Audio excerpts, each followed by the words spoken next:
दोस्तों, आज हम बात करने वाले हैं एक ऐसे समुद्र की जो रातों रात क्यों सूख गया और कहां गायब हो गया। आज दुनिया में पर्यावरण से जुड़ी न जाने कितनी आपदाएं आ रही है। ऐसे में अगर एनवायरनमेंट का कोई बड़ा हिस्सा अगर गायब हो जाता है तब भी उससे लोगों को ज्यादा फर्क नहीं पड़ेगा। कई सालों से पृथ्वी से न जाने कितनी प्रजातियां विलुप्त होती जा रही है और इंसान अपने हाथ पर हाथ धरा बैठा हुआ है। लेकिन अगर पूरा का पूरा सागर ही गायब हो जाए तो क्या होगा। दोस्तों, आज हम आपको एक ऐसे ही सागर के बारे में बताने जा रहे हैं जो पूरी तरह से सूख चुका है। रूस के पास कजाकिस्तान और उत्तरी उज्बेकिस्तान के बीच मौजूद अराल सागर 68,000 किलोमीटर के क्षेत्र में फैला हुआ समुद्री इलाका है, जिसे दुनिया के सबसे बड़े झीलों में से एक माना जाता है। इसके इतने बड़े आकार और खारे पानी की वजह से इसे सागर कहा जाता है। अराल सागर जो एक वक्त में आसमान की तरह नीला और खूबसूरत हुआ करता था, वो आज सिर्फ एक रेत के मैदान में तब्दील हो चुका है और जहां तक आपकी नजर जाएगी आपको सिर्फ नमक के टीले ही नजर आएंगे। एक समय ऐसा था जब यहाँ हजारों समुद्री प्रजातियां रहती थी, वहीं आज यहाँ सिर्फ और सिर्फ जंग लगे जहाज ही दिखाई देते हैं। 24,000 साल पुराने इस सागर को अचानक क्या हो गया कि ये सूखने लगा और आखिरकार अब ये पूरी तरह से सूख चुका है। क्या है इसकी पूरी कहानी, आइए जानते हैं। अराल सागर, जिसे द्वीपों का झील भी कहा जाता है, उसकी बर्बादी का मंजर शुरू हुआ 1960 में। असल में सोवियत संघ ने रेगिस्तान वाले इलाके में खेती करने के लिए सिंचाई के लिए योजना बनाई और अराल सागर को भरा पूरा रखने वाली नदियों का बहाव इस योजना के चलते पूरी तरह मोड़ दिया गया। इस वजह से साल 1977 तक आते आते अराल सागर का लगभग 10% हिस्सा सूख गया। लेकिन सोवियत संघ को तो इससे कोई फर्क नहीं पड़ रहा था और ना ही दुनिया को। 1534 आइलैंड वाला ये सागर जैसे जैसे सूखने लगा वैसे वैसे इसके आसपास की प्रकृति में बदलाव दिखने शुरू हो गए। जाहिर सी बात है, इतना बड़ा इंसानी कारनामा प्रकृति को बेशक नुकसान पहुंचाने वाला था, जिसके बाद वहां के हालात इतने बिगड़ गए कि इसे आज तक दुनिया के सबसे बड़े एनवायरमेंटल क्राइसिस में से एक माना जाता है।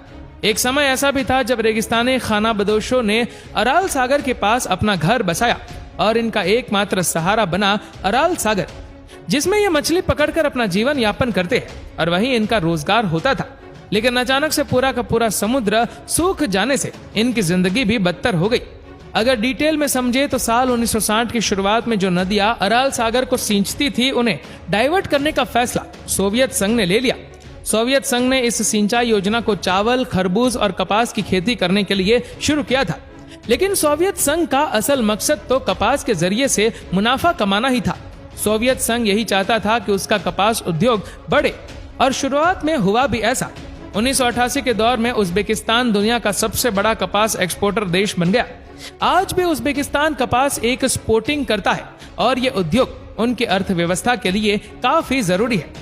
लेकिन एक ऐसे कदम के कारण पूरे का पूरा सागर सूख गया। असल में सिंचाई के लिए जरूरी नहरों का निर्माण 1940 से शुरू हो गया था, जिसके बाद 1960 से हर साल 20 से 70 किलोमीटर पानी नहरों में जाने लगा और इस वजह से सागर ने साल दर साल छोटा होना शुरू कर दिया। 1961 से लेकर 1970 के दशक में यह तेजी से छूटा हुआ और बर्बादी का मंजर ऐसे ही चलता रहा।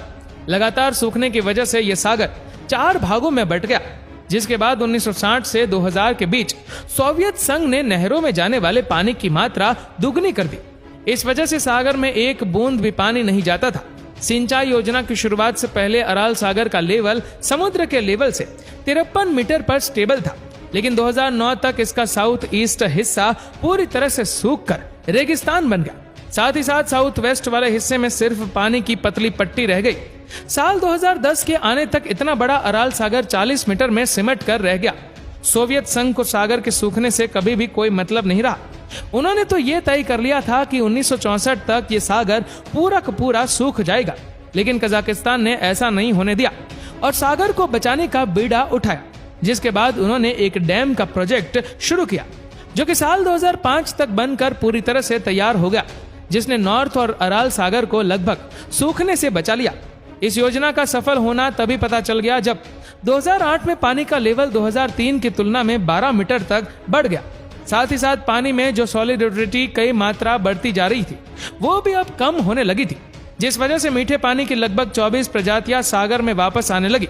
और साथ ही साथ जो बारिश के बादल क्लाइमेट चेंज की वजह से नहीं बरस रहे थे, वो भी प्राकृतिक रूप से बरसने लगे। ये बहुत अच्छा कदम था, जिसके बाद इसी तरह की योजना कजाकिस्तान में एक और बांध बनाया गया ताकि अराल सागर को सूखने से बचाया जा सके, और इसके लिए कजाकिस्तान को वर्ल्ड बैंक से लोन दिया गया। सोवियत संघ को भले ही अराल सागर के सूखने से कोई फर्क नहीं पड़ रहा था, लेकिन अभी भी जो ग्लोबल वार्मिंग का नतीजा है ये कहीं ना कहीं एनवायरमेंटल क्राइसिस के कारण हो रहा है। अब उत्तरी सागर तो संभल रहा है, लेकिन दक्षिणी अराल सागर को सुधारने में अभी तक कोई काम नहीं किया गया। आज भी उसकी पूर्वी झील इतनी ज्यादा नमकीन है जिसमें सिर्फ और सिर्फ नमकीन झींगा ही रहते। दक्षिणी अराल सागर के सूखने के दुख से उज्बेकिस्तान का वो हिस्सा पूरी तरह से उदास है जो इस सागर पर निर्भर करता था। आज इतना बड़ा दक्षिणी अराल सागर का सिर्फ 10वां हिस्सा ही बचा हुआ है, लेकिन उज्बेकिस्तान के बाकी लोगों को इससे कोई फर्क नहीं पड़ रहा है। वैज्ञानिकों का कहना है कि सिंचाई के लिए कम पानी का भी इस्तेमाल किया जा सकता है, और अगर सिंचाई के लिए कम से कम पानी का इस्तेमाल शुरू किया गया तो पूरे के पूरे अराल सागर को बचाया जा सकता है। लेकिन इससे एक और खतरा मंडराता है कि खेतों में काम करने से जिन लोगों को रोजगार मिला, सिंचाई योजना के तहत जिन लोगों ने अपना घर बसाया, वो पूरी तरह से बेरोजगार हो जाएंगे। पर उन लोगों का क्या जो पूरी तरह से इस सागर पर निर्भर थे? उन लोगों की जिंदगी का एक पूरा का पूरा हिस्सा सागर के साथ ही सूख गया।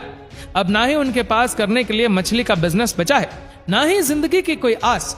साथ ही साथ पानी के सूखने की वजह से प्रदूषण बढ़ता ही जा रहा है, और इस प्रदूषण के कारण उन्हें तरह तरह की बीमारियों का सामना करना पड़ रहा है। बेरोजगारी बढ़ती जा रही है। अचानक से पूरे के पूरे सागर के सूख जाने की वजह से गर्मी और सर्दी दोनों उज्बेकिस्तान के लोगों पर कहर बरसा रही है। दोस्तों, आपको क्या लगता है, ऐसे ही नेचुरल रिसोर्सेज को बचाने के लिए बड़े कदम उठाने चाहिए या नहीं? आप हमें नीचे कमेंट करके जरूर बताइए। और इस वीडियो को आप अपने तक सीमित ना रखें, जितना हो सके इस वीडियो को शेयर करें फेसबुक पर, व्हाट्सएप पर, यूट्यूब पर। और ऐसी ही और भी इंटरेस्टिंग वीडियोस को यूट्यूब पर देखने के लिए नीचे कमेंट सेक्शन में लिंक दी गई, जिसके ऊपर क्लिक करके हमारी चैनल को आप सब्सक्राइब करें और बेल आइकन दबाएं, ताकि हमारे हर लेटेस्ट वीडियो की अपडेट आपको मिलती रहे सबसे पहले। और आप हमारे फेसबुक पेज को फॉलो करना मत भूलना। धन्यवाद।